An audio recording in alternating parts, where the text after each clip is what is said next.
Okay, quick follow-up as promised. Full disclosure, I've already recorded this once, but I rambled on again for half an hour, so I thought that's ridiculous. I don't want to do that again, so I'm going to re-record it and try and keep it to 10 minutes or so this time, hopefully. So you'll see I've adjusted my talking points here and taken a few out because I realised some were just a waste of time. So first thing, just covering off, following up from the first video.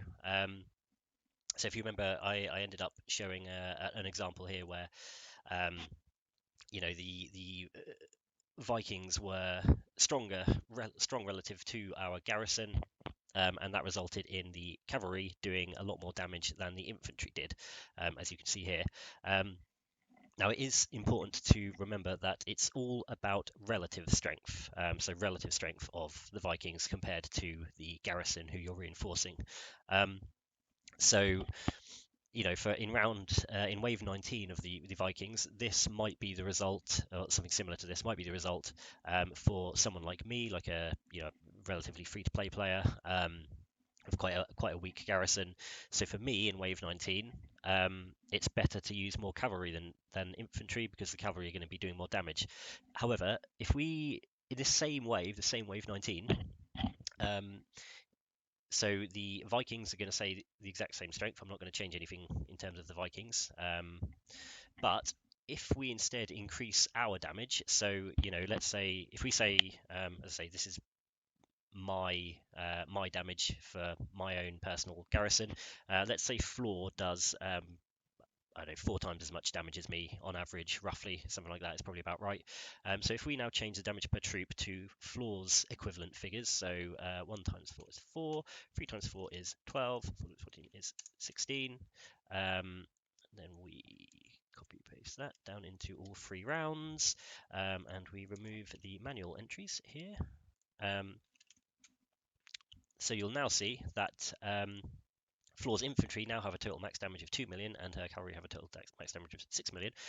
What does this mean? Well, you can see that this results in Floor's infantry now kill all of the Vikings' infantry in round 1. Same thing will happen in round 2 with the cavalry. Her infantry now have 2 million maximum damage, so they can kill all the cavalry, and again the same in round turn 3. So now, even though the Vikings are the same strength, because we've increased the strength of the garrison, it's now changed. Instead of the cavalry doing the majority of the damage, it's now the infantry doing all of the damage, and the cavalry and archers get no kills. So yeah, I just thought that was sort of important to highlight. Again, it's all about the relative strength of the Vikings compared to the garrison. So it'll be the optimum troop composition will be completely different for Floor as it would be to me or Julie, even in the same wave of Vikings, because Floor is so much stronger than us. It completely changes what you should be reinforcing with. So that's that. So next on the list is number 5. Why do people burn, and the kill rate? Okay, so why do people burn? I sort of touched on this in the earlier video. It's not a defeat in the usual sense of the word. It's not because the Vikings are killing all our troops, because the Vikings do pretty much no damage. Again, I will show this if I look at this mini. So we lost here, but we lost basically no troops. If you remember, if I can go into here and look, we actually only lost 200 odd troops out of 130,000 or whatever. So the Vikings actually don't do any damage. What causes you to be defeated, as it were, is not killing enough of the Vikings off. So you can see there's a loss rate here, 23.82%.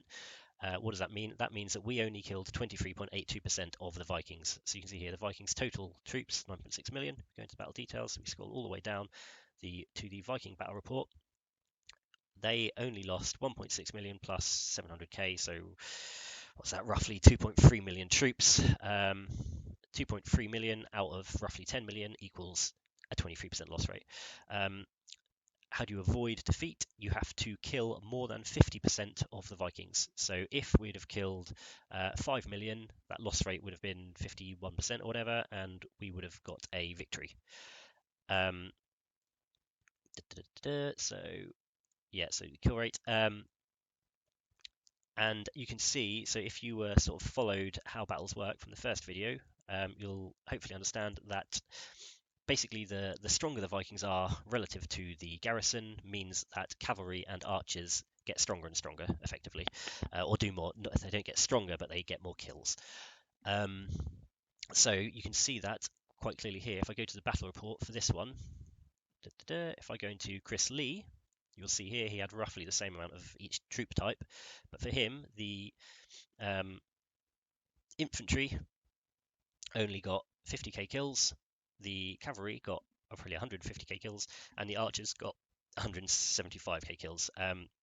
It's a real, I know in the community people sort of say, oh, archers are useless in Vikings. It's not right. Well, it's sort of right, but it's an oversimplification. Again, as I say, the later on in the Vikings you get, the stronger the Vikings get, the more useful archers and cavalry become, as you can very clearly see here.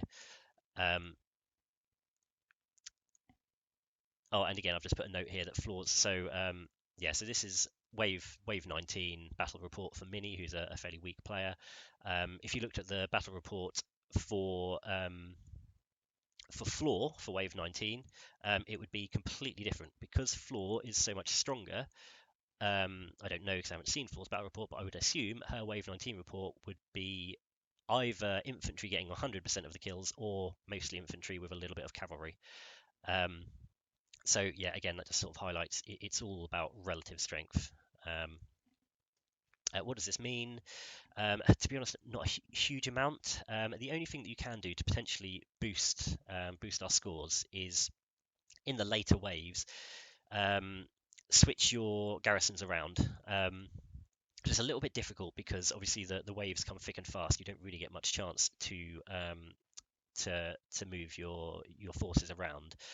However, Wave 17 attacks online players only, so the game gives you a little bit more time for Wave 17. It does that for all waves which only attack online players, which is waves 7, 14, and 17, I think, off the top of my head. So those 3 waves, you get a little bit more time, and I think the reason for that is because essentially the game is giving you if you're reinforcing offline players, it just gives you a little bit of time to pull your troops back and send them to an online player, so you can get points in those waves. But we can instead use that to pull back our garrisons, which are majority infantry, and replace them with majority cavalry. Why would we do this? Because, as you just saw, cavalry do a lot more damage in the later rounds when reinforcing weak players. So again, I've put here weak play. Only do this for weak players. By weak, I don't mean like, you know, I don't mean like TC 25 or whatever. I mean, even my own garrison. If I look at my own report here, you can see, and I'm not a weak player. I'm TG3. I've got some fairly strong heroes, but even for me, you can see here. So I've got so many troops that I have to leave a lot of archers at home. So I've got 600k archers sat at home. But you can see here, and I think I fucked up. I was trying to move troops around. So, and when this wave hit, I actually had some infantry at home, so I sort of cocked up a little bit. Yeah, this shows quite clearly, even for me, who's as a TT3 player, archers are doing way more damage than any other troop type in the latter rounds. This was a wave 19. This was a victory, but even still, my archers did 4 million damage, whereas my infantry only did 500k. So yeah, and my cavalry did not a lot of damage as well, but more than infantry. So yeah, that just sort of proves the point for when I say weak players, I mean average players. I basically mean not a whale, essentially. So what I would sort of recommend would be on wave 17. If you yourself are not a whale, and the person you're reinforcing is also not a whale, then I would say the best thing to do is probably to recall your majority infantry march and replace it with a majority cavalry one. You can even put some archers in as well, because as you just saw, they do actually score quite well in the latter rounds. As I say, do that in wave 17 when you get a bit of a break. Last thing here, and this is only a very minor point, just bear in mind that the reinforcements, when you're reinforcing another player's castle, it works the same as it does for garrisons, which means the stats and the heroes of the strongest player always get used, which basically means that Ebby and Floor can't really reinforce other people with cavalry because as soon as they send any troops, that player gains all their stats, so they're no longer particularly weak.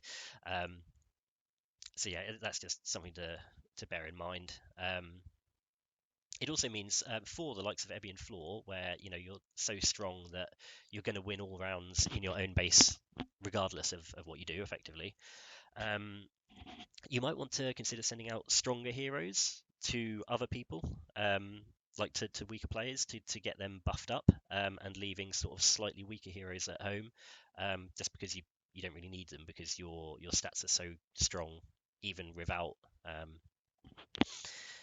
even without your strongest heroes that you can defeat all waves regardless. But that's a very niche thing. I wouldn't worry too much about it, to be honest with you. It's probably more hassle than it's worth.